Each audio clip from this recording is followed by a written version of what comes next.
কমেন্টসের বন্যা বয়ে যায়, যার যেটা মনে চায়, কারণ ধরার কেউ নাই, দেখার কেউ নাই, বলার কেউ নাই, যা মনে চায় লিখতে থাকে।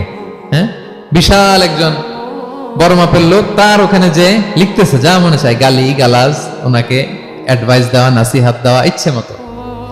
বিশ্বাসীরা এটা করে না, তারা অনর্থক কোনো কাজে জড়ায় না, এবং কেউ জড়াতে চাইলেও তাকে স্পেস দেয় না।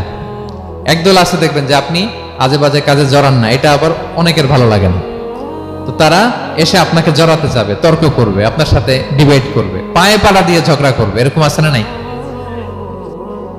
আপনার কমেন্ট বক্সে এসে দেখবেন যে গালি দিবে, হ্যাঁ, ট্যাগিং করবে, পোক করবে, মানে আপনাকে অস্থির বানাতে চাইবে। আপনি কি করবেন? আপনিও আরেকটা গালি দিয়ে দিবেন কমেন্টসে। আপনারও তো স্বাধীনতা আছে নাকি? আপনিও দিবেন গালি? কি করবেন?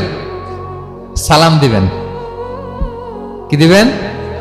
ওয়াইদা খাতাবাহুমুল জাহিলুনা ক্বালু সালামা। সূরা ফুরকানে আল্লাহ বলেছেন যে মূর্খরা যখন অনর্থক তর্ক করতে আসতে চায়, বিশ্বাসীরা তাদের সাথে ওই ফাঁদে তারা পা দেয় না। তারা কি করে?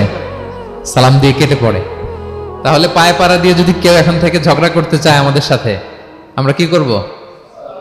সালাম দিয়ে ওখান থেকে কেটে পড়ব।